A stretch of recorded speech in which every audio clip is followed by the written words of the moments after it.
Welcome. Yep, I'll jump in right at the beginning only because I'm more of a support in the presentation. Jen and Dorian and our curriculum team, and we had administrators actually, and we had staff members at the presentation when we did it for CCOB. So it clearly is a big team effort, and Jen and Dorian are going to take the lead on this presentation, but we were really proud of the presentation that happened at CCOB, and we look forward to doing it for everybody else. So hopefully we get some feedback from you and we continue to talk about how we're growing throughout. But I'm going to let Jen and Dory take over and start talking about MTSS in the district. Okay, so I'm going to try to share my screen here first. 1 second. Hi, everyone. We are very excited to be here. This is work that is near and dear to our hearts.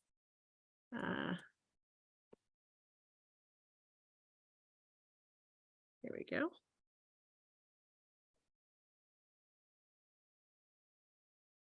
All right, and once I share this in presentation mode, I might not be able to see you. So if somebody wants to holler if there is a question, but we'll do the questions most likely at the end. But if slides stop or something like that, someone can holler for me. All right, here we go. So are you seeing my screen? Can someone give me a thumbs up? Perfect. Okay, so this work really is collaborative. So with me today, like Dr. McGloin said, is Dr. Martin-Pitone, but this involves every Dr. Gaudioso. Yes. We could see like your, you know how you could show like the next slide and all the notes. That's what we could see instead of the presentation. Like, do you know what I mean? Yeah, it looks pretty, but I think you just want to have the regular screen. Yeah, and I know you're on a roll, so I'm really sorry for interrupting you right in the No, beginning. I'm glad you did, because it's jumping right to presenter. Hold on one second. I don't know why it didn't work. Typically it goes right to presenter, but I'm sure everybody wants to read your notes, but you know. No, they won't see much. Sorry. All right, so let me try one more time. All right, slideshow from beginning. All right, now? No. All right. No, we can't see your screen at all now, unfortunately. All right, we're gonna get there. Okay, let's try this. Now? Yeah. Perfect. Okay, Cool. there we go. Sorry to interrupt. No, thank you. So we have a large team. This does involve our entire instructional leadership team. So I just want to give recognition to not just the principals, but the folks who co-presented, which include leaders, administrators and teacher leaders from across all of our buildings. So no, it's not advancing. I'm so sorry.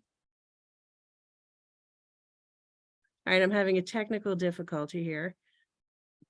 Is it the same? Do you want to send it to me and I can try to? Yeah, it's not. Yeah, I was gonna say, I have it up. I could try, Jen, if you want. See if yours is. Mine is not advancing at all. And I feel like I've done this enough through the pandemic and everything else that I'm not quite sure what's going on here.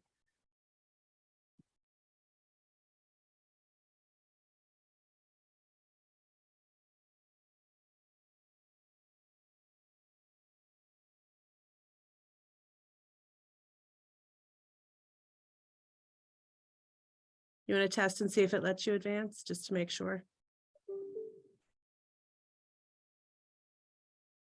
Yeah, that's what's yeah, it's. Huh. Do you want to pause your recording so your poor audience isn't waiting for us to fix this?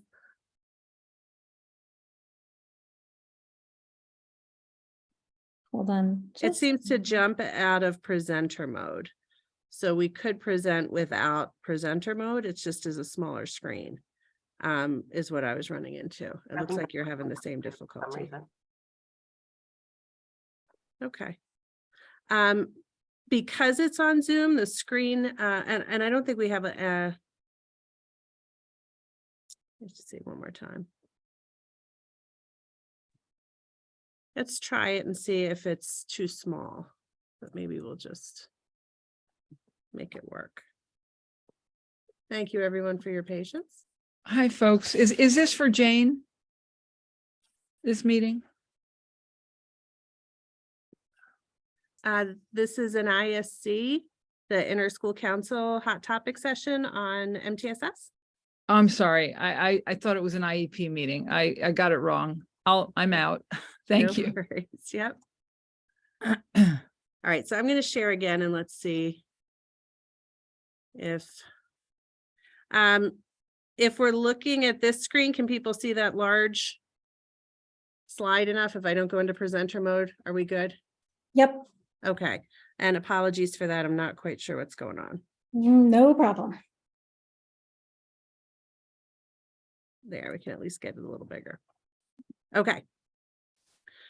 So when we, and you did a great description, MTSS, it's standards aligned, which means it's connected to the grade level standards that our students are learning.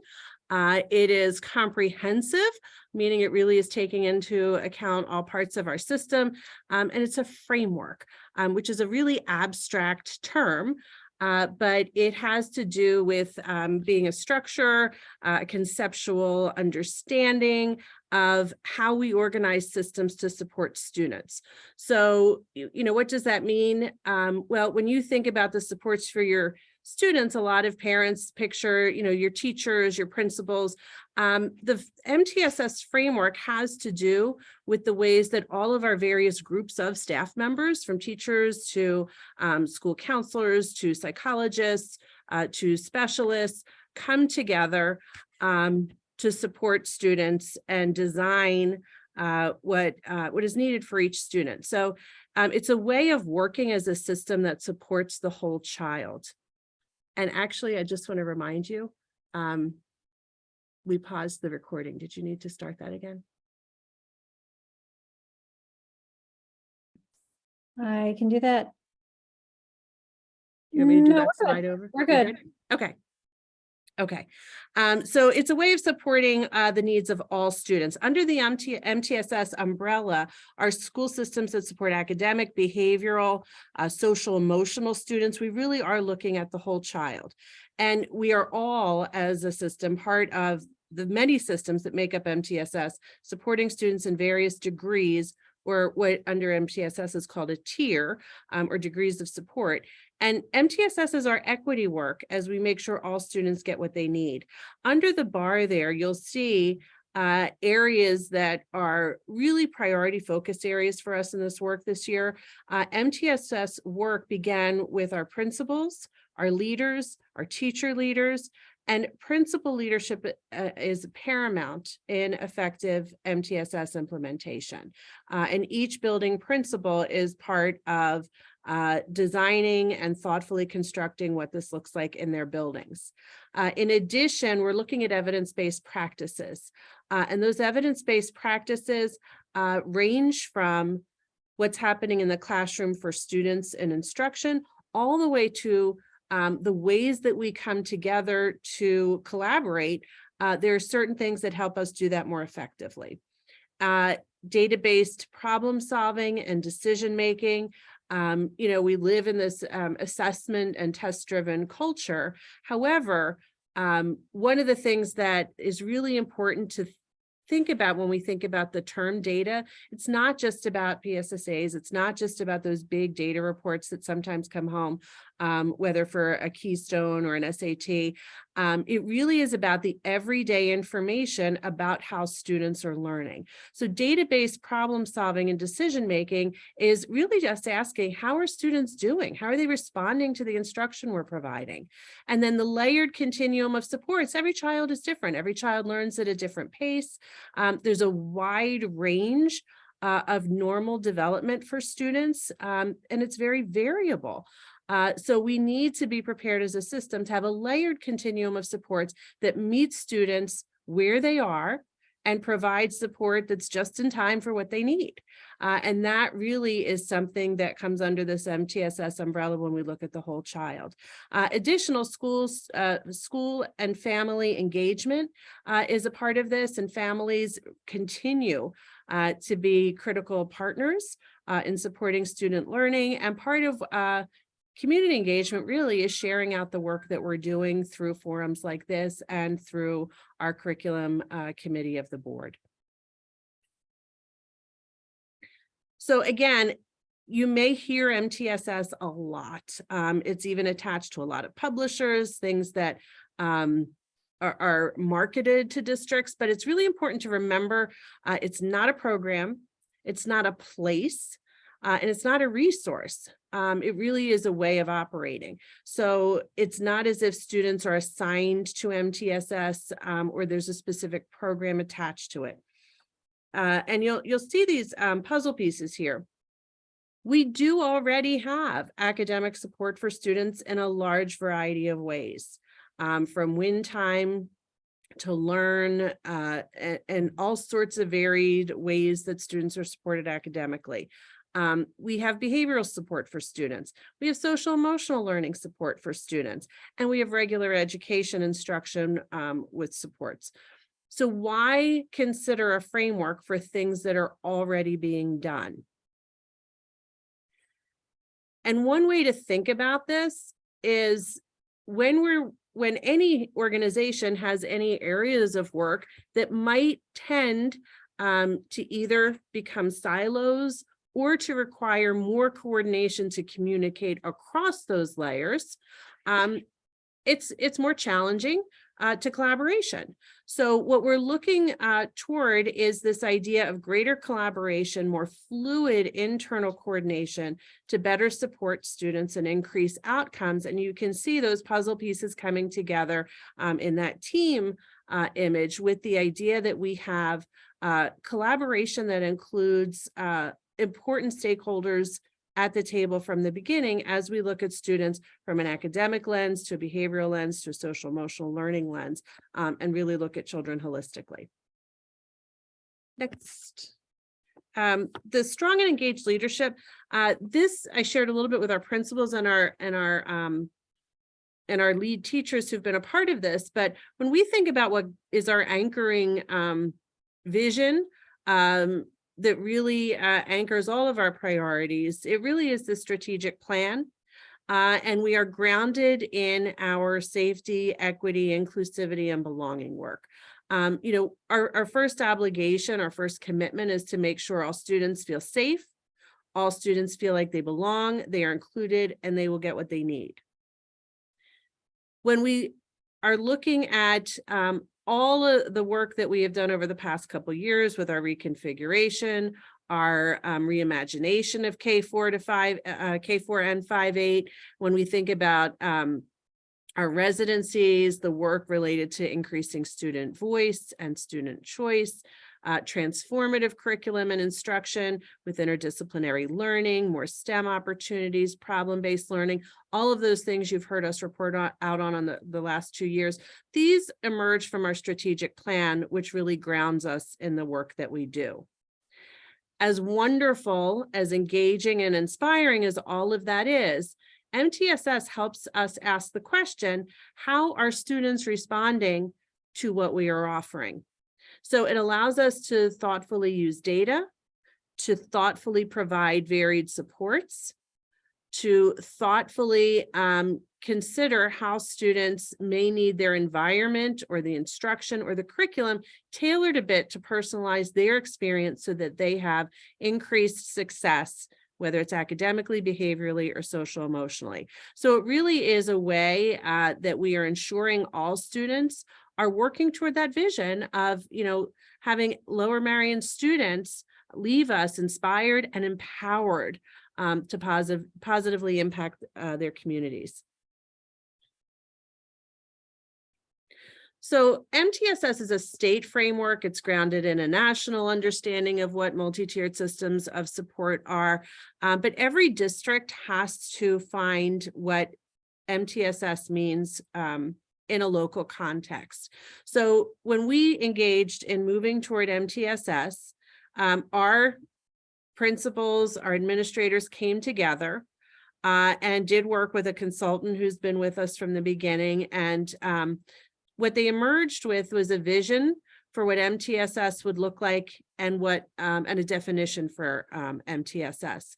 So the vision here, and you'll see some key words that are highlighted, things that really resonate with our values, things that capitalize on existing structures and teams, like our really strong professional learning communities or PLCs made up of teachers. So these empowered teams with shared responsibility, using meaningful data and a whole child focus, and really supporting all of those things that we want for our students. Our definition is that this is team-based work.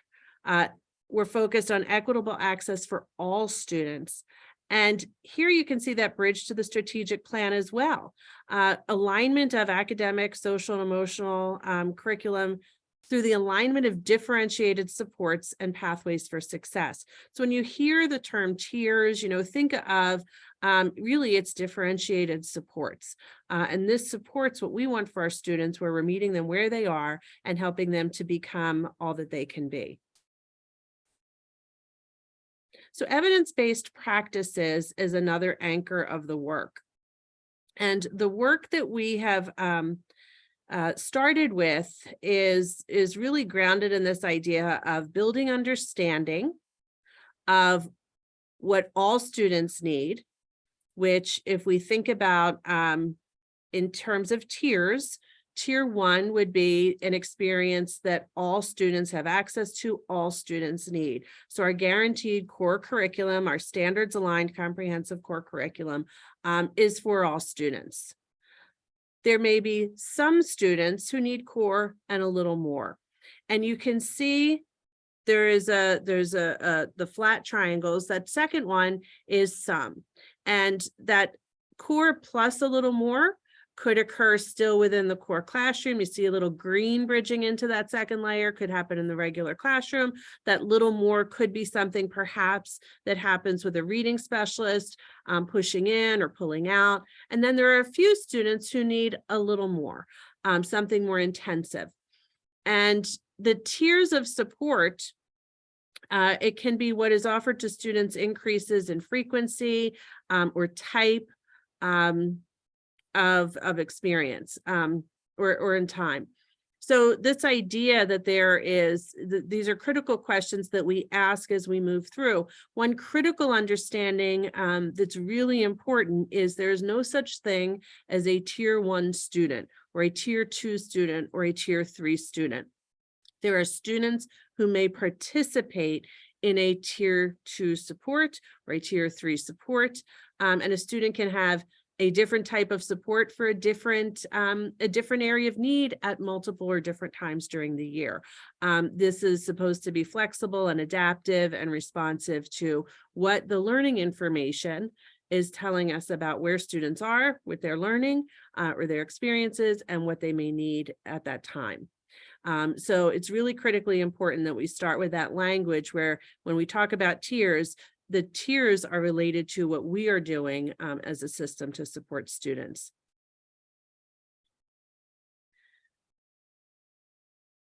And when there's so much complexity to thinking about a framework, it may raise the question, why start with data? And one thing that really became an anchoring idea for me when years ago when I was a principal was when good teachers with good data become incredible problem solvers. And they are so invested and passionate about supporting their students that they really can design and be empowered to make a great impact. So we want all of our teachers empowered in that way. So we want to support our system with being really effective. As highly effective as possible in understanding student learning information. And student learning information or data can come in a lot of different ways. It can be an exit ticket. It can be a common formative assessment. it could be a quiz. It could be a more formalized, like a universal screener that helps us take sort of a dipstick on how is everybody doing and look at the health of the system. So data really matters because it is one of the ways that student, whether behavior, student demonstrations of understanding, student performance, tells us how they are experiencing the current learning environment. It's really important for us to be able to have our thumb on that. And when we look at how students are learning, what we're not looking to do is identify a deficit or a problem with the student that needs to be fixed. What we want to look at is, remember, there's a wide range of variable growth for students when they are young. We want to look at what is it about the interaction of the curriculum and the learner, the instruction and the learner and the environment that we can alter so that students have greater access, greater support, greater opportunity to learn and grow academically or socially. So this is about what can we do to support students. And what does the staff need to make these alterations? And that's where having our principals, having our supervisors really tied closely to the work, make sure that we can really be thoughtful and in dialogue with teachers about what they need as we are designing to better support students. So you'll see that third question there. What are we as the adults planning to do? And that final question, how are students experiencing any outcomes related to these alterations? So included in this is just ongoing reflection and monitoring of our effectiveness. So in light of that commitment to start with the student learning information or data, we're using, and this is under that category of evidence-based practices, we're using a process called TIPS. And it stands for Team-Initiated Problem Solving. And it's evidence-based because it is something that increases team effectiveness and it increases student outcomes. Teams that use this particular process are more effective in identifying what student needs may be, more effective in designing targeted interventions attached to those student needs, and more effective at shared responsibility or holding themselves accountable for implementing those solutions and monitoring student outcomes. So it is something that as an entire system, and this is K-12, we have teams who are working with this process, and you'll see it's, the simplified framework here. Again, good teachers empowered with good data become incredible problem solvers. And you see that here. And they implement, and the focus is on student learning. How are students experiencing what we're providing? So it remains very student-centered. It also looks like an inquiry process. Some of you who may in your own professions be in research, it really looks like an action research cycle, where we're hypothesizing, we're using data to hypothesize a root cause related to what is causing a student to perhaps struggle with something. And the team uses, the data to determine the root cause, but also evidence-based practices that may be solutions. And then that's tested and monitored so that we can make sure students are successful.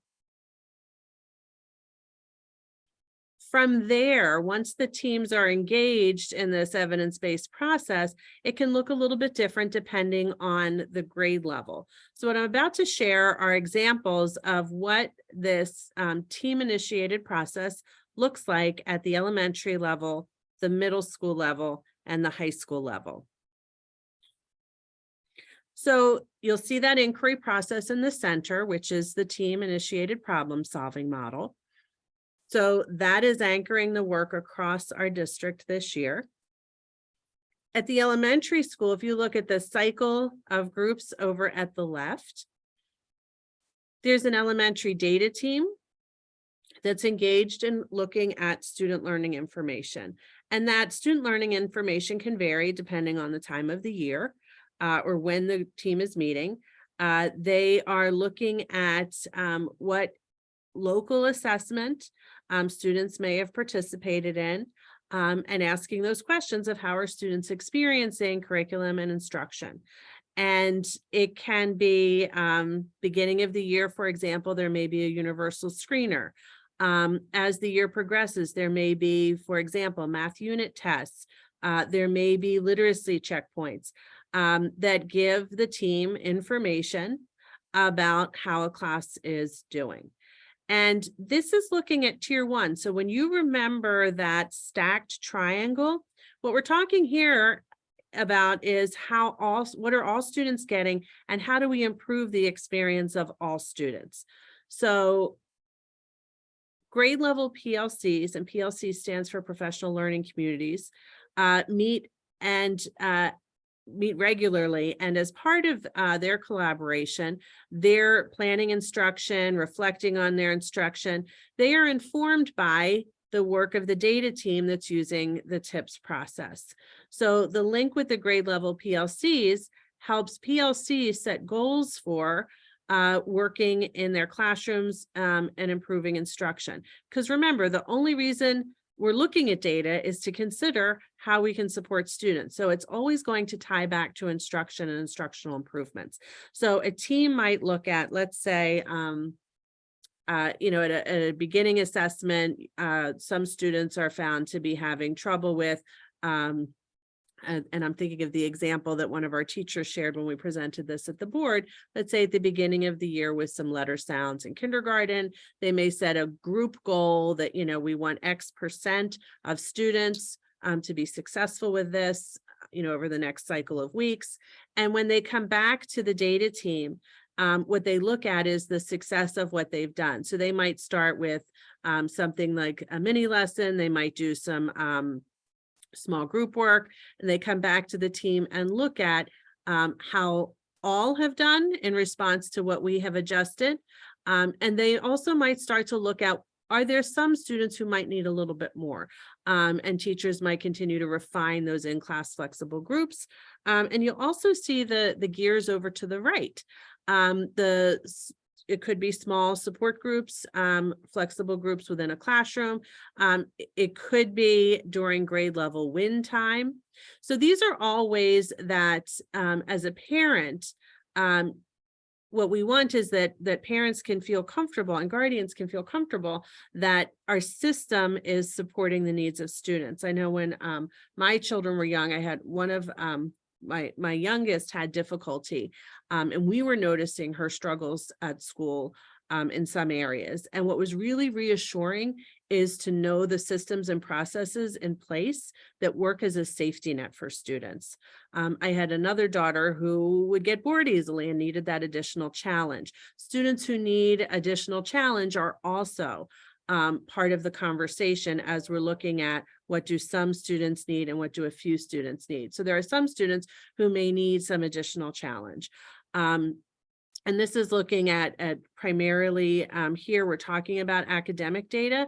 However, within those data team conversations and PLCs, our social workers attend the data team meetings. They do take a look at attendance. They look at other needs that students may have and problem solve touch points for other interventions that may support social, emotional learning or behavioral goals. And like an example might be a lunch bunch, check-in, check-out system, even incentives and positive reinforcement can be part of a plan. So it really is looking at the whole child and making sure students are feeling successful. And this is a nice little sort of sequence that one of our instructional support teachers put together. It's really just moving through these arrows to help teams just really get to that end goal of improved instruction and experiences for students. One of the things that is really impactful for us as leaders with this work is the teachers' experience, because we want them to feel empowered. We want them to feel like they can make a difference for their students, and they have the support to do that.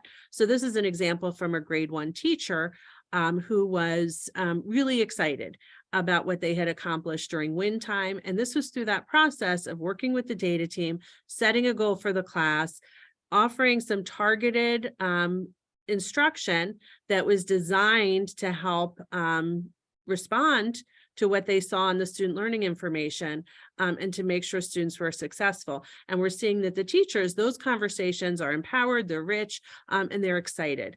So that's really exciting work, because we've always had systems to support students, but the collaboration, the empowerment, the shared responsibility just make us that much stronger with the work. So here's an example, the tips, and one really important distinction we make. This is the tips form, but tips is not about the form, it's about the process. So a couple things just to highlight about why this is so effective. It really requires us to be thoughtful with some very specific things. One example is a precise problem statement. If we don't have really a deep dive into what is the root cause of something we're seeing, then whatever intervention or tailored instruction is designed might not be exactly what those students need. So really being thoughtful with a precise problem statement ensures that the solution proposed is going to be really targeted to support the need. Additionally, fidelity data is really important. Fidelity data means, did we do what we said we were going to do? Or did what was supposed to happen happen? So for example, and this is where having the full team at the table is helpful. So let's say a student is struggling, or family is struggling with attendance, for example. And we're looking at a student's experience and concerned about progress. Part of that fidelity data can be, well, how is the student experiencing what's already happening? And when we can find that, maybe there's a need in the family, or an illness, if there's a missed instruction, that is going to help us see that this root cause or this precise problem statement might have to do with missing or not having access to some learning. Similarly, if we've put an intervention into place and something like that has occurred, we can see that while this was in place, there were obstacles to access. So this is a way that helps us think about the effectiveness of what's being offered and the student ability to access it. And that's just one example. Others might be that we look at smaller things, like we're looking at a student being able to have practice with a particular intervention that's being put in place. And you can end up with, how schools are occasionally, like we've had an assembly, last week, Franklin Institute, the second grade was very excited. We're back to a little bit of normalcy with some trips and residencies happening for students. So if we had, let's say, literacy support that was supposed to be Tuesday and Thursday, for example, and we've had 2 interruptions there, that fidelity data helps us say, well, let's extend that one more week before we, evaluate effectiveness. So it really is an important question to ask before we determine something's working or not working. So as you listen to this as parents, what we hope you're hearing is that this is a system that is really thoughtfully designed to help us have shared responsibility, but also to hold ourselves accountable as teams, so that when teams come together, they're really effective, they're really targeted, and they're asking the right questions. So it really is a support so that all teams across the entire system are asking the right questions to make sure that students get what they need. So examples in middle school, and the middle school one, I will say it's going to echo similarly what's happening in elementary school, slightly different structure, where they have grade level team meetings and PLCs, and also achievement teams. So their cycle includes, a couple extra loops there, and you can imagine, with a bigger environment. And team structures that makes a lot of sense. Their conversations and problem solving and data work leads over to the gears that you see on the right side. So the tier 1 support, small groups in the classroom can still occur. Tier 1 instruction, how can we design a little bit differently to support the needs of all students? The I&E block, and they've also been using a new tool called Efficiency, where students have some voice in requesting help or extra time with teachers, and teachers also have a space to have an ongoing or consistent way to support students if they've identified a specific need.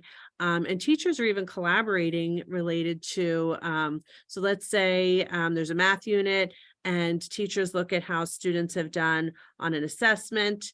And they may say, I have 5 students who need some extra practice with this area. And another teacher on the team may say, I have a few students who need practice in the same area.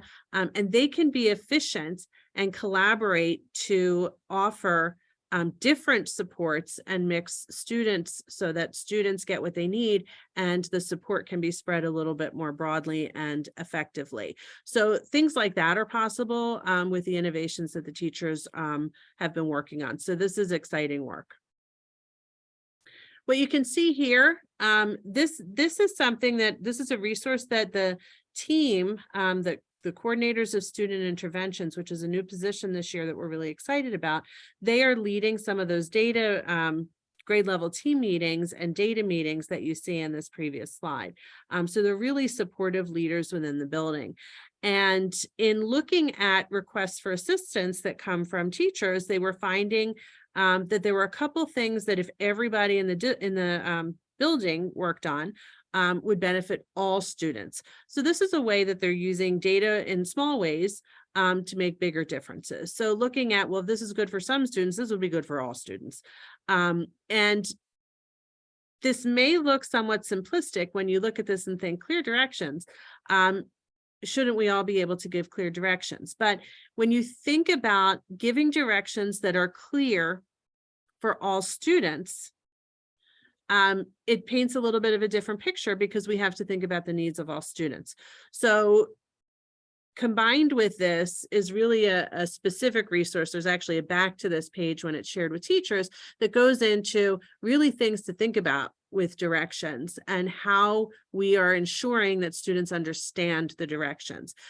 Because as we all know, when we communicate, we may believe we've been clear, but how can we be sure that those directions are understood and able to be accessed by all students? And I'll give an example. You know, let's say I have a student with maybe a working memory challenge. The directions may be clear in the moment, perhaps, or they may still be processing or unable to remember them if they were just given verbally. Unless there are some additional, you know, visual aids, other ways that the task, especially if it's supposed to be completed independently, is communicated to students.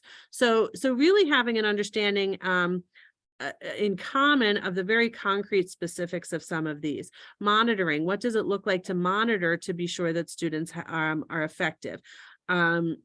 And how to do that in ways that support all learners, and similarly with reinforcement. On the right side, you'll also see part of what the team has done, in addition to turning the data that they were working with into professional learning for the team, or for all the teachers, was, you know, the one pager that you see on the left, but also some digital tools. This is Classroom Screen. This is a tool that helps, for example, if I'm a student who has some challenges with perhaps executive function, having a timer, or having some of those cues that are visual and that I can see up on the smart screen or on the projector screen. So those tools right there, like even the stoplight, just to give nonverbal cues to folks. So things like that are part of a universal design for learning meant to support all students, and those have emerged from the data work. Additionally, guidance for teachers as they are trying to look at, and I'll go back to screens, when you look at the gears on the right, teachers are involved in designing those experiences for students, and we want to make sure that they are effective. and helping teachers really have some ways to make sure that as they're designing interventions for students, that they are what is most needed for students. This is just a snapshot of some of the positive behavior interventions and supports available across all of our schools. It's hard to talk about MTSS without including PBIS, which is positive behavior interventions and supports, as part of looking at the whole child. So it's integrated into an understanding of MTSS when we think about social emotional learning and when we think about behavioral supports. So these are anchors that help build positive school culture. All of our schools, if you look at, even our student code of conduct, be safe, be responsible, be respectful. Some schools have taken a spin on that, like with the Pillar Pride at Ballackinwood. We also have restorative practices across secondary has been a training priority for this year, but those practices are across K-12. And it's been a really specific focus at the secondary level. And when you hear the word restorative, it's a little misnomer, because when you think about restorative, sometimes you may think about it something we do after something has happened, but it really follows what's called an 80-20 rule, where 80% of the work is preventive and culture building and positive relationship building that happens first. And then there are specific practices related to restoring when that community is affected by someone's choices. So that's a really important anchor as well. High school's taking a slightly different approach. This is their first year with MTSS. The other buildings, the other levels are in the second year. They are using the TIPS process as they look at tier 2 and tier 3. So they're using the team-initiated problem solving process. When they ask that question, what is it that some students need? What is it that a few students need? And are problem solving to design targeted supports for students. So their approach looks a little bit different. They still have the data team. They still have the achievement team. They still are sharing data with teachers, departments, teams, and PLCs. As with everything, the data is used to improve student experience. It may lead to PLC or teacher interventions, lunch and learn support, or tutoring. And they have a similar form. It's just related to tier 2 and 3, and allows them to monitor and follow up and ensure effectiveness. Similarly, high school focuses on the social emotional learning, positive behavior interventions and supports. You can see that each has taken that be safe, be responsible, and be respectful. We have Ram Pride and we have Lower Merion's ACEs. And of course, both schools are doing some really strong work with restorative practices. So the layered continuum of supports, Dr. Martin-Pitone is going to talk about the curriculum and instruction and what that looks like as we design the curriculum and instruction experience and assessments to support all students. So I'm going to turn this over to Dr. Martin-Pitone and just let me know when you're ready to advance. Okay, hello, you can move on. So as we get into the next several slides, it's going to be more of what does this look like? How do we do this? What does this mean for me in terms of the teacher supports? And when you look at all that Jen described with the framework for implementing effective instruction and targeting instruction to meet students' needs, we also simultaneously must look and assess our resources, such as personnel, time, funding, and programs. So that's part of what I'll be speaking to. When we look at layers of support, the green blends into the yellow because sometimes some students may be getting supports for some of the time, but they're also getting in the core instruction setting as well. So it is a flow.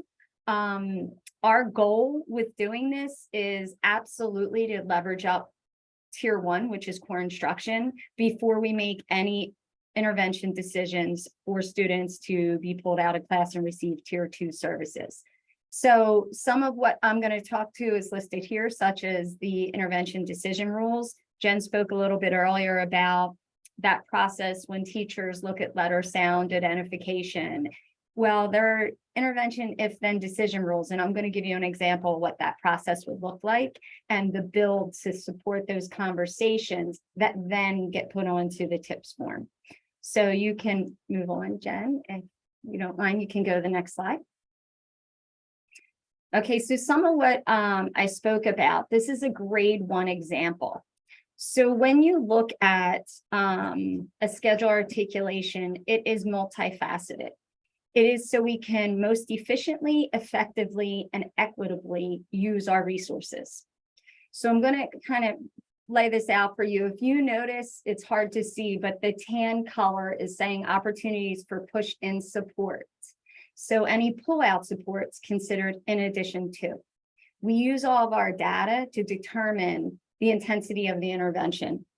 So Jen spoke to that earlier.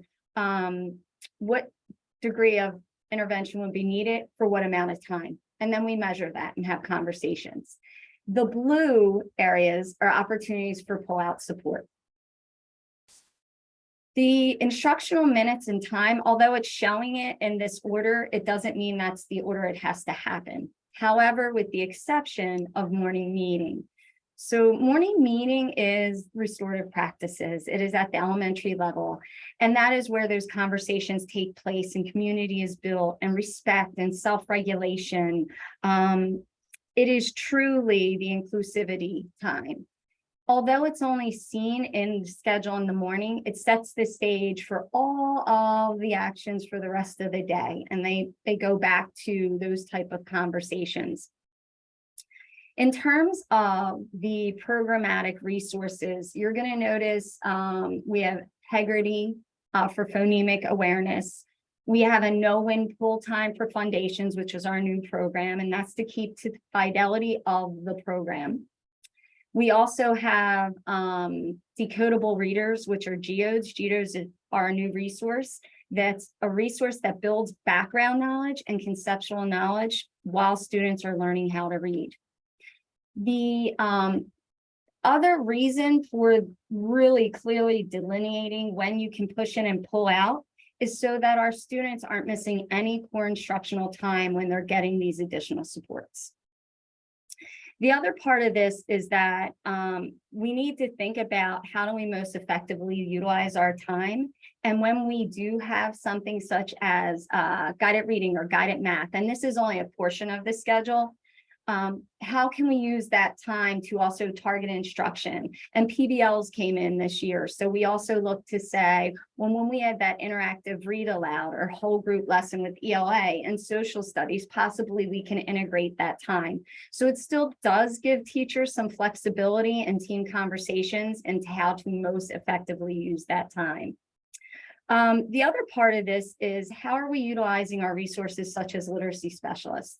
They now are utilized to push into the classroom and lend support, and it bridges that communication with the classroom teacher. So it's constant, the flow of communication on all of our students, as well as when they do take the in addition to and pull out, that is also another bridge of communication. So that's new this year of how we're utilizing our literacy specialists, both in the push in and pull out. We also are, with our ELD and gifted support, are having those conversations as to when those, if you want to push into the classroom for even some observation that will inform instruction when they are pulled out to receive those supports. So Jen mentioned this shared responsibility and ownership. It is broadening that shared responsibility and ownership and levels of communication. So Jen, if you want to go to the next slide. So this is an example. I know when we think of data and assessment, Jen mentioned universal screeners, which we absolutely have in literacy. You'll hear the mention of DIBELS. We also have some diagnostic assessments.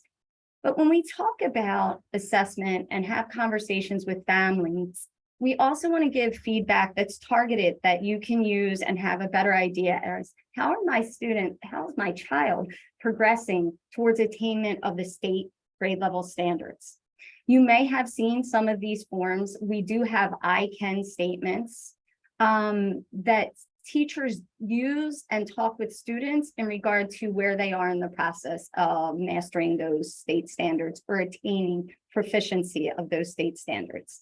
And this is an example of some of the standards that were taught during that trimester, and then where are the students' progress in attaining those state standards. So we want to broaden our idea of it's not just about one unit assessment or one interim assessment. It's about all of the information we gather every day on our students. And that's, again, part of the conversations that Jen mentioned earlier with the tips forms. The next slide is that intervention, academic, if-then decision-making rules. These are in their build stage in terms of, these are all the things in core. Notice the colors match again.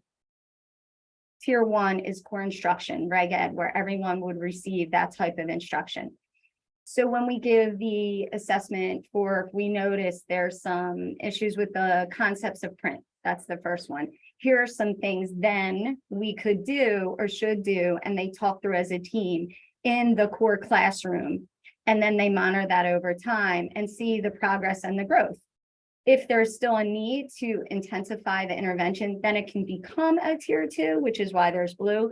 But the idea for this whole framework is to be preventative and proactive. And then Jen mentioned letter of identification. That is the next if-then decision-making process. So we just wanted you to see that it isn't a quick and easy, it's extremely thoughtful, and we work through what is best for each individual child. You can then move on, Jen. Sorry. So with any type of change, we always want to look at it from the perspective of the student, the family, the building, the classroom, the teacher, the whole community, educationally, and our outer community.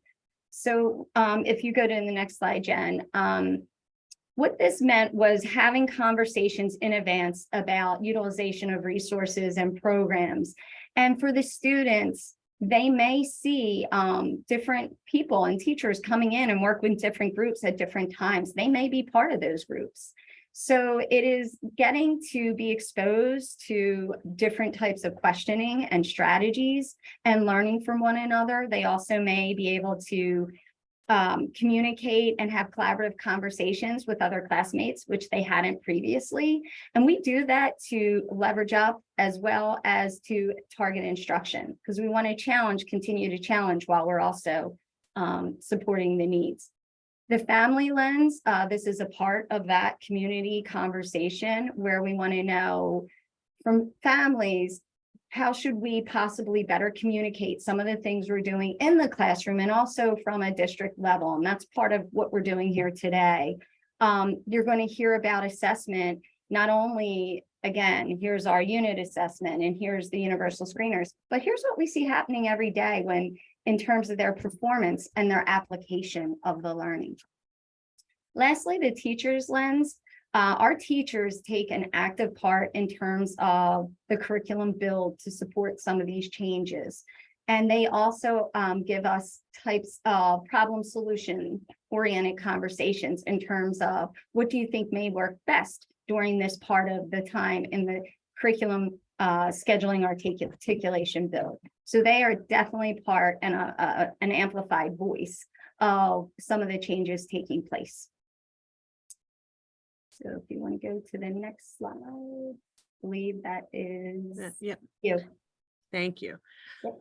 So when we launch, an MTSS journey, you'll have seen on a previous slide, it's described as a 3 to 5 year journey. And that really is because you are doing a lot of work behind the scenes related to changing systems, changing practices. And there's a lot of, like Dr. Martin-Pitone was saying, there's a lot of build attached to some of these. And what we want to do is sequence our work so that what we're doing well. And that's why we targeted for one this year, the TIPS protocol, because as an entire system, K-12, this is a tool that can be used so that we're speaking a common language around data, which is part of a supportive infrastructure. It takes time to learn. We work with a consultant and teams refine and discuss how to become more effective with that. And it really is having impact on instruction as well. And that loop, that feedback loop where teams who are trying to problem solve to support students are like Dr. Martin-Pitone said, letting teachers have a voice in how we even further refine curriculum articulation or assessment design so that we are more nuanced in what we're offering to students, but also how we're understanding and assessing what they're learning or how they are learning. So we will continue to build that supportive infrastructure. Some of that infrastructure includes resources like what Dr. Martin-Pitone shared, or resources like what I shared as examples from the middle school related to teacher professional development or learning. They may be other things that emerge that include things like one of the things that came out of some of our conversations this year in looking at disaggregated data is that we may be putting in a math screener similar to the literacy universal screener that we're putting in or that we have for literacy. So continuing to build that supportive infrastructure so that we can be both responsive but also preventive. And part of this work will continue to involve coaching, supporting the building data teams. Our consultant, Becky Millspaugh, has been working with us. Dr. Millspaugh is really an expert in this field. She's been at it for a really long time. Both Dr. McGloin and I have worked with her in previous districts, really knowledgeable and really expert at connecting with teachers and teams, including our principals and team leaders. So she'll continue to work with them and we'll collaborate together. And part of the team meeting foundations, this seems like a little thing, but it's really critical to team effectiveness. And that's really understanding the why teams are coming together and the why they're looking at data. We never approach data without a question. It's not just, it really is something that we're focused on problem solving and continuous improvement. So it's exciting work, it's complex work, and we really wanted to share with families a little bit of a deep dive because you may be hearing about MTSS, but so much of it is behind the scenes work.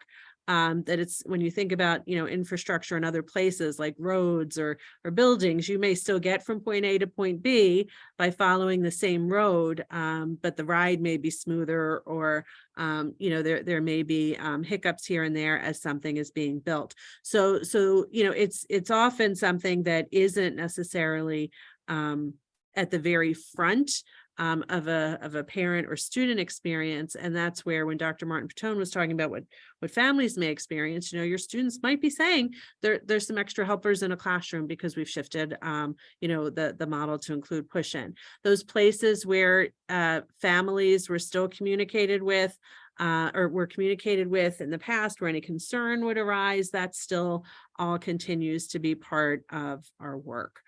Because our families are critical partners in supporting students. So this is where we'll continue for this year. Next steps, obviously one is continuing those goals for this year. That curriculum and instruction infrastructure, and I would say assessment infrastructure will continue. That is a multi-year goal.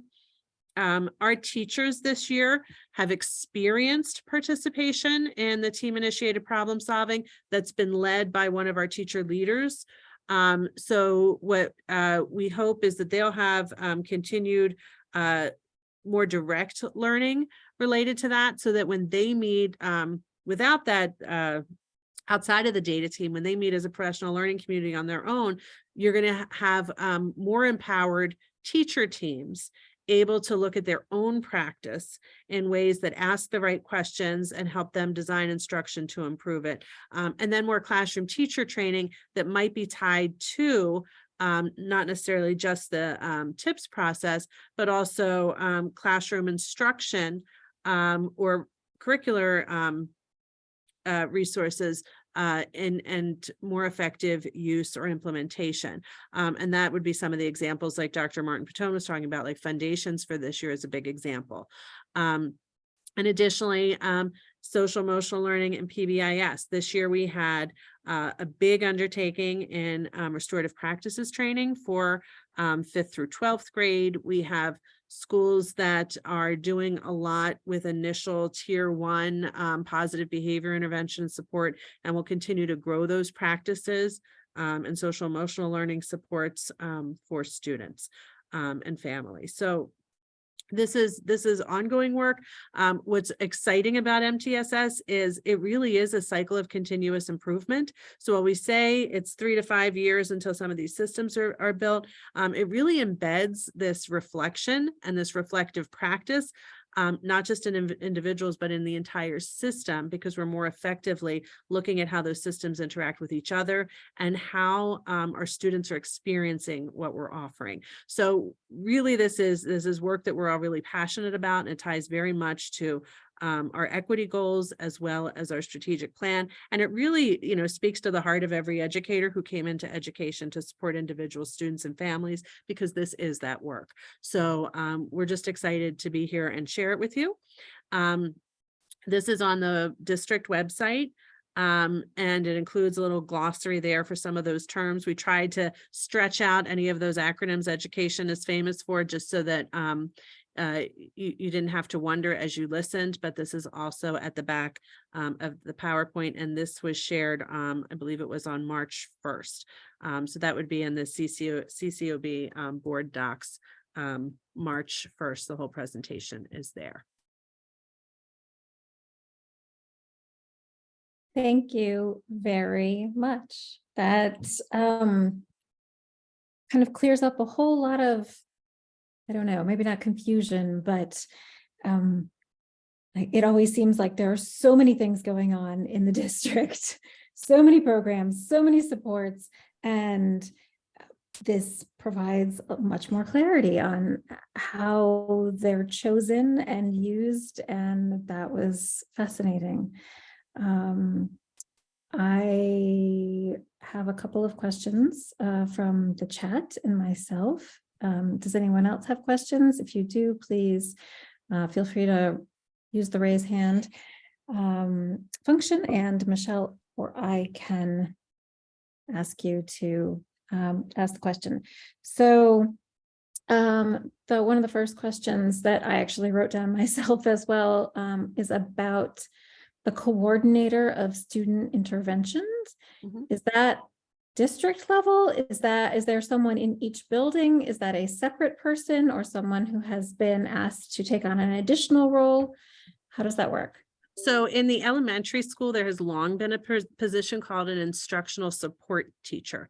And that teacher has essentially supported the achievement team in each building, which is a team that has come together in a version of, if you want to think about it as like a TIPS team, just without necessarily having been trained or using that TIPS process, right? So that existed at the elementary school. Middle school and high school also had achievement teams, but they were run differently. The counselor took more of a lead role. This year, for the first time, it's a parallel position to that IST teacher at elementary, and it's called a coordinator of student intervention, which I just love because it's CSI, looking at data and problem solving. So there is one in each middle school, and they are doing the parallel work for the middle school. Okay, so is that different than the school culture coordinators that are now in the middle schools? So we've had school culture coordinators for a while in the middle schools. That is not a new role that has been in existence for a while. This is though in addition to that, yes. And so if you think of like MTSS and that triangle, remember it's both about behavior and academic. And I think they coordinate and work really well together, but the school culture coordinators really have taken a large focus in our tier 1 behavioral supports and tier 2 and tier 3. And that has been a focus for them this year, which is probably a shift than what we've seen in the past. And then CSIs are running our data teams, our achievement teams, working and coaching into the classrooms for interventions, working with Dorian if-then charts. So there are 2 different positions that exist at every one of our middle schools. And is there someone who's been tapped at the high school level? At the high school, we have an assistant principal in each building who is charged with leading the achievement team. They've done an outstanding job, really building co-facilitation with team members at that level. They've really, even though it's an administrator, they're giving our teachers who are on that team or more in teacher roles really some. They've empowered them as co-facilitators using that TIPS process, which is having a really positive effect on turning around some of the work with teachers. So there is someone in that position at the high schools. Okay. I have another question in the chat. I haven't read it yet myself. So how do the data used in determining the MTSS intersect with the racial and socioeconomic achievement gap, which has been exacerbated by the pandemic? It seems like a lot for one school team to handle. How do communities and families participate as part of the team? Okay, so that's a big, complex question. We had a recent disaggregated data report that we shared at the district level. And I would say it's not the role of one team. So, but I'll start big and then go small because it is the work of a small team as well. So at the district level, we look at the data, we have conversation, and we took that presentation not just to the board, but we took it to the Achievement Imperative Task Force. We took it to the Committee on Equity and Racism and shared there and really invited input on problem solving because it is an area of priority. And that's one way that we're working as a system to think about the needs of students and families. Within an MTSS structure, remember they're starting with the building data. So a building then might take what we just talked about or unpacked at the district level. A building would take that data and be looking at how are students experience those same questions. How are students experiencing curriculum? How are they experiencing instruction? What can be altered to support them? And it moves all the way to the individual level.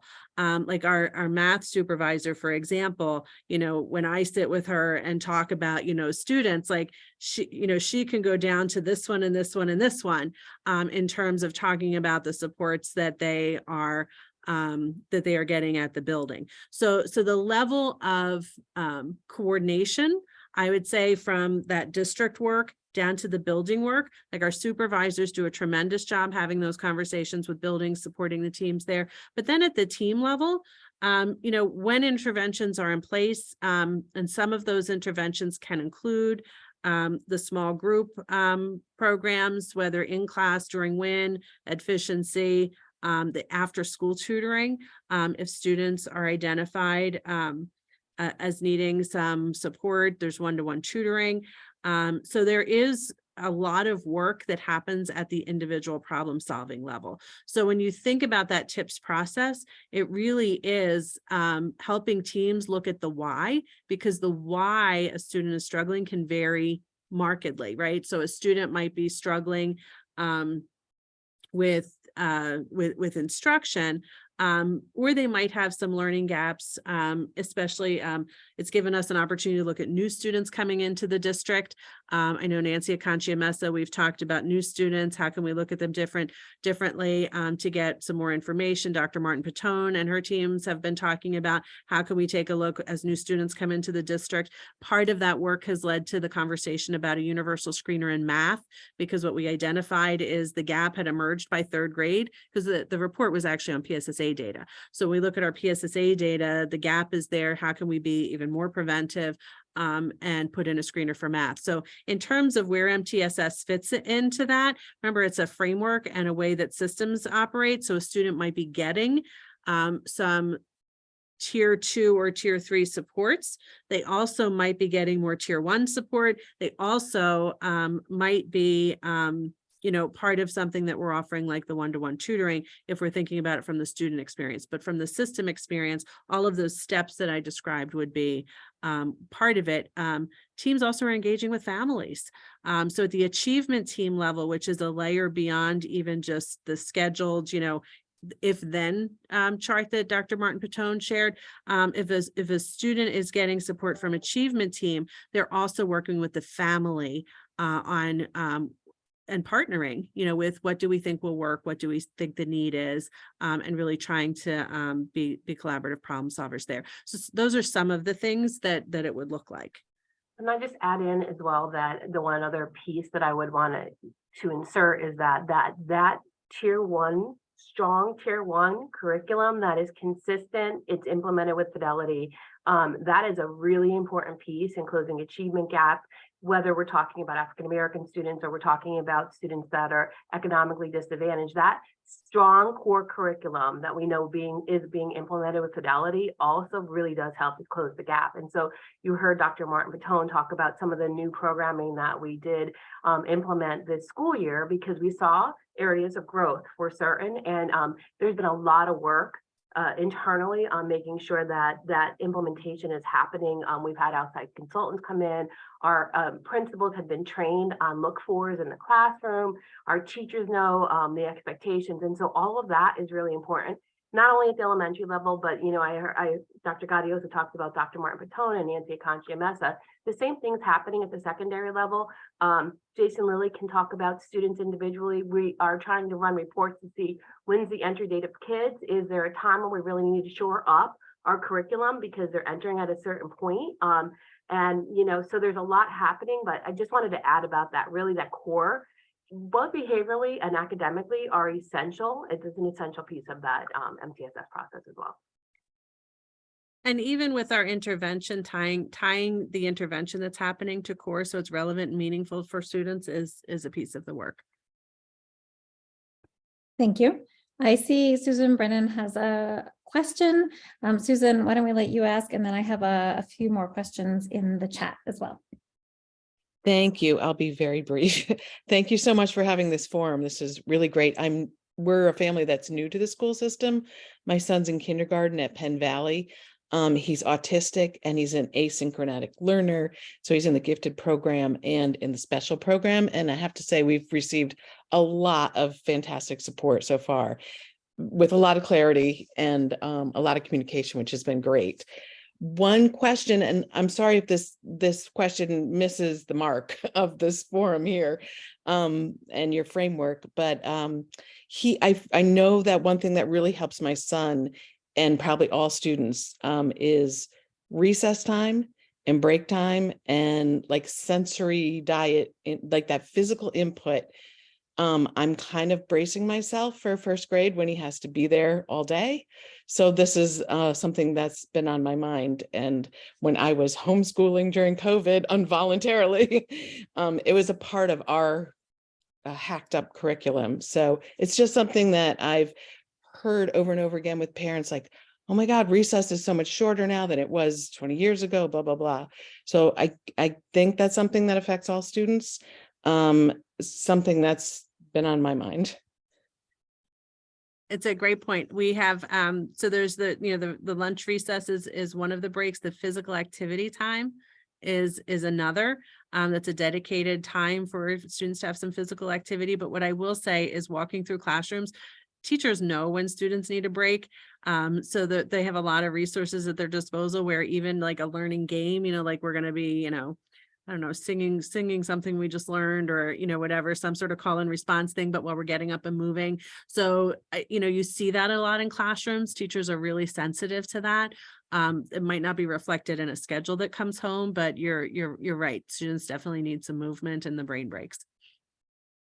Jen, if I can add, part of the foundation's implementation in the program, which your son would most likely experience, that's built in. It's part of the multi-sensory approach of the program, where it's the movement is built into the program as well. So as Jen mentioned, we look into the brain-based research behind some of all the instructional approaches and programs, and that program definitely it is built in and part of the daily routine. Okay, thank you. Jill, I see that your hand is raised. Hold on, let me ask from the chat. Okay, this is a multi-step question. First, is there data on the number of students moving from tier 3 to tier 2 and 2 to 1, which I know you said is fluid and some kids go back and forth. And what specifically works to drive those shifts? What interventions are in place for students falling on tier 3? And how do you measure the effectiveness of the interventions? If an intervention doesn't work, what happens? So I can give a high level, and then Dr. Martin-Pitone, if you want to give a specific example. So teams are looking, they'll use a cycle, right? So if we're talking about in the classroom, PLCs are meeting every week and they're looking at, is what I'm doing working? So there's reflective practice on the part of teachers. When we get to tier 2 and tier 3, for example, if our literacy specialists are working with students, they are putting in place an intervention. We use dibbles. There's multiple points during the year for progress monitoring to look at effectiveness.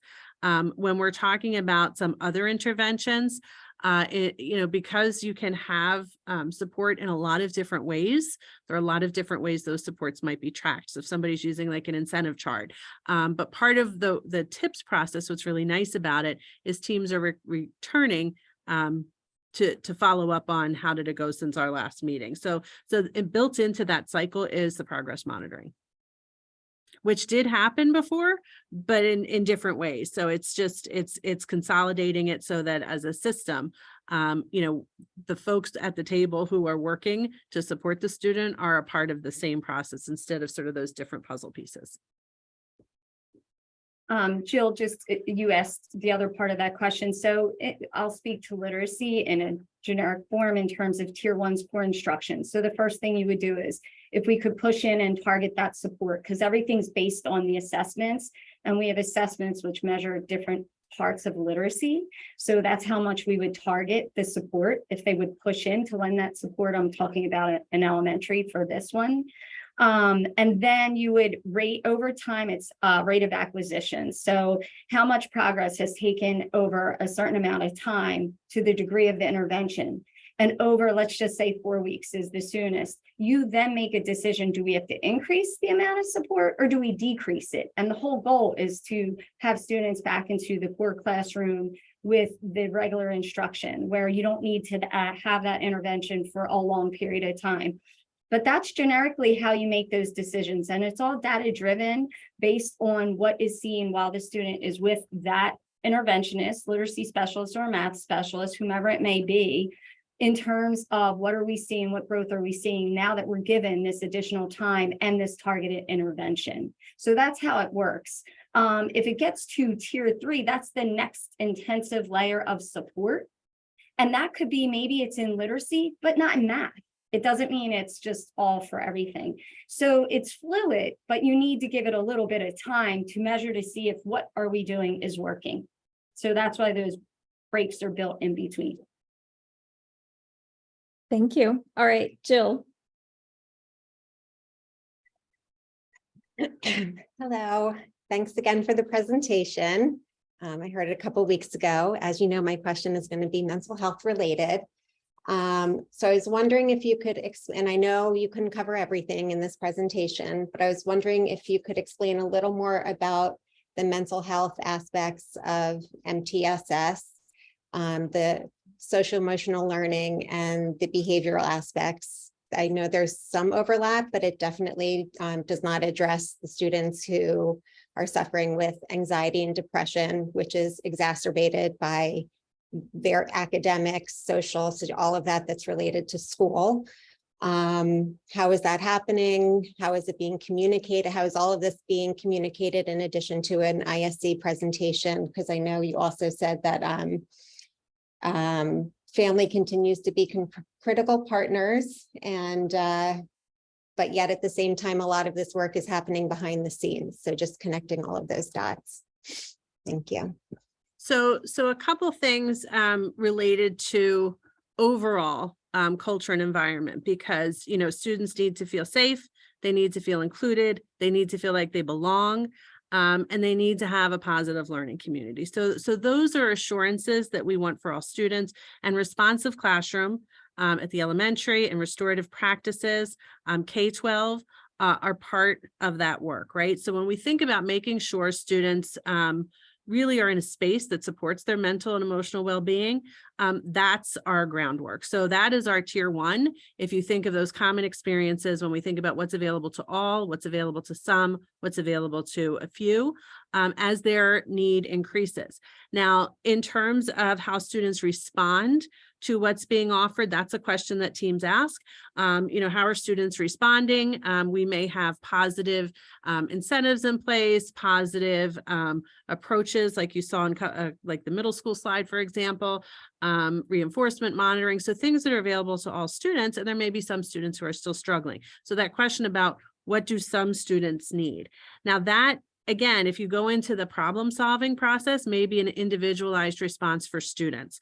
So, you know, if we think about students who may have somebody who does a check-in with them, and I'll give an example. One of our CSIs, our coordinators of student interventions at the middle school, we were trying to reschedule meetings, and I was looking at her calendar, trying to find a time that I could move it to. And she has student check-ins scheduled through the day, because there are certain students who are getting that connection, that check-in with an adult that they know and have a connection with. So that's one way that staff members are supporting social, emotional, and mental health of students, is giving them that safe person, that person that they can connect with through their day, who's giving them the positive reinforcements or the points of connection. There are some students who need something a little bit more. When you think about core plus more, we're not just talking about academics. So that core classroom environment, responsive classroom, restorative practices, the preventive work, that's what all are getting. But then some may have something additional, like a lunch bunch with a counselor, and there may be something that's more tailored depending on the needs of the student. But that becomes so individualized, it's hard to say this is the, it's hard to describe it in a nutshell, because it really is something that can be designed. And like, to your point, Jill, with the idea that families are partners, once you're designing at a very individual level, there's by then, when we think about achievement team, contact with families, what do we want to try? And some I'm sorry, of those I didn't make supports. my question clear. I wasn't talking individual. I'm talking about tier one reaching all students in terms of mental health and the evidence-based framework for that in terms of MTSS that's out there. Not the individual, check-ins, all students, what we can do, mental health. There's, especially at the secondary level, there's information out there that I'm wondering if we're accessing that, implementing it. I've offered it. Jen, can I just, Jill, from the instructional piece, because as we said, your question's meaty, right? And MTSS has academic and behavioral. I'm going to say from the instructional and curricular side of things, I know you're talking about how are we doing this for all students, right? For mental health, just mental health, not Correct. academic. So mental health, we would have to have an awareness. Where do we see that? How are we aware of it? So mental health, with every student, when we talk about those forms and those conversations and we make it aware, when all of the authentic, organic things that happen, and I will say in Lower Merion, that creating that safe space, having those conversations, having the counselors to be part of these conversations. I hear you. I understand what you're saying. All this can't happen overnight. All of these builds and we're trying to get to all of the students, both academically, socially, and emotionally. I spoke to that morning meeting structure that's been in place for a while at the elementary school. And right. And that whole idea is to build the community and start young. And so that sets the stage for the day. It is happening in the middle school. The high school, it's happening, but it gets I hear what you're saying about the disconnection. So can I jump in for Yes, 1 second? Okay. Right. So, and Rich Mart is not here. So, but we do have comprehensive guidance lessons that all of our students participate in, which would be a tier one intervention when we're talking about a mental health perspective. And that does happen at all the way up, right, through all of our grades, including at the high school level, on many, many fronts that affect students' mental health. And so that would be where we would see a tier 1 intervention happening on that level at the high school. And I'm certain I've talked about what the lessons are in different fronts with Rich Marta. However, I don't want to speak for him because I think that would not be appropriate. We will circle back to behavior at some point, that behavior side of that triangle, and we'll have more conversations about it. Dory is right. It is a growth area, but it does not mean that it's not happening. And I'm sure that it is, and it's happening through our developmental guidance lessons, it's happening through advisory at the high school level. Room for growth, certainly, Jill. I don't think anybody would disagree with that, but we do have tier 1, and we're working on growing it. Even if you think about our ACEs and our pride, right? The statements, if you were to walk around the school, you'll notice that it even talks about, like, what does it look like in the bathroom? What does it look like in the hallway? What does it look like in the cafeteria?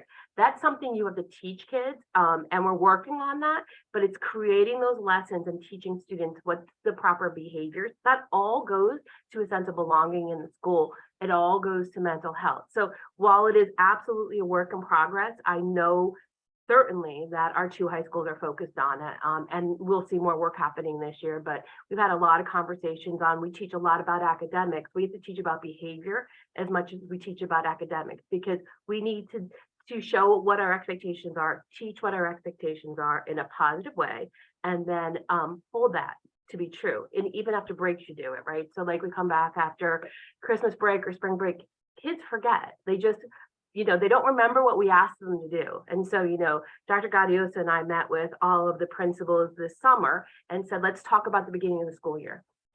We're coming out of COVID. Kids don't remember how to begin school. We all know that, right? And so what are we going to do to shore up our behaviors for our students? And so every principal was tasked with talking about, how are we teaching the behaviors? What does that look like in their buildings? They had to come up with a plan and really think about what does that look like. And so we're growing, but we recognize that teaching that is a really integral part of the whole well-being, emotionally for our students and socially for our students. So we're not all the way there, Jill. I don't think any of us would say that, but I think we're definitely moving in a really good direction.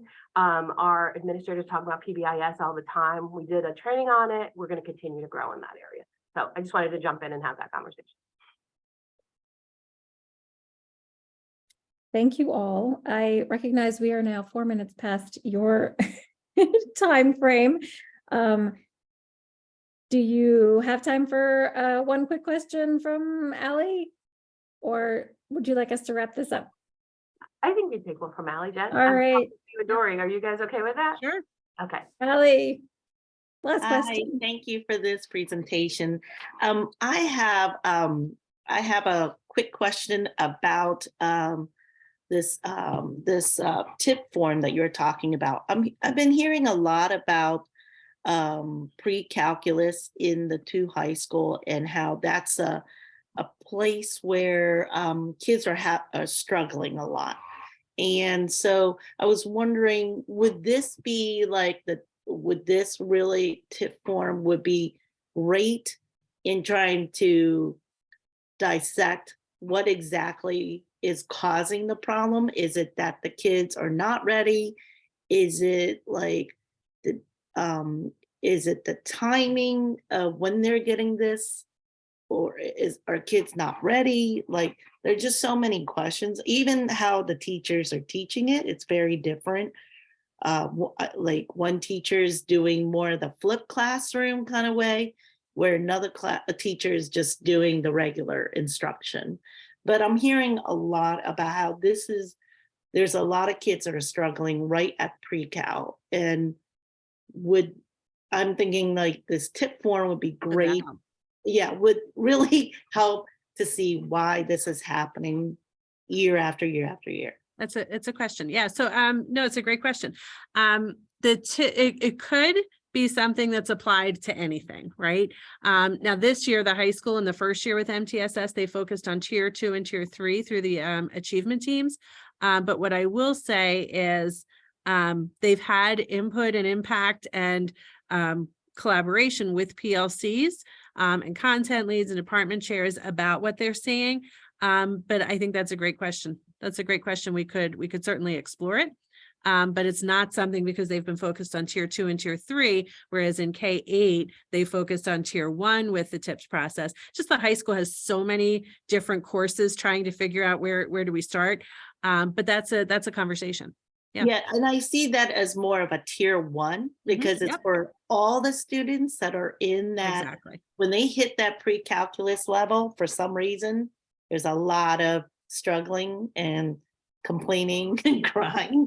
So just trying to figure out if we could use that as, like, I would like to see that as a way to help parents understand, like if you took a specific problem that a lot of kids have and used it as a way to communicate to parents how this works in a high school, that would be really helpful too. Meanwhile, solving the problem of this point in math where the kids are all struggling. Yeah, that's a great question.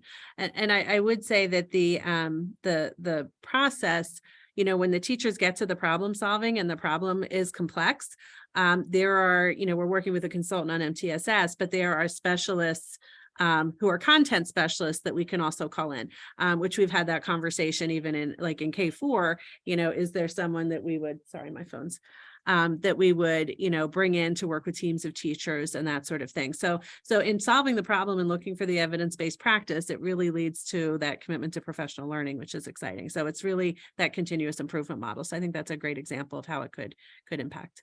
Thank you. Ellie, I agree. That would be a fantastic idea. With serious impacts. I've never met a kid who didn't have a hard time with pre-calcs somehow. So, and I'm looking forward to it next year with my rising 10th grader. So if you could get right on that. You're right.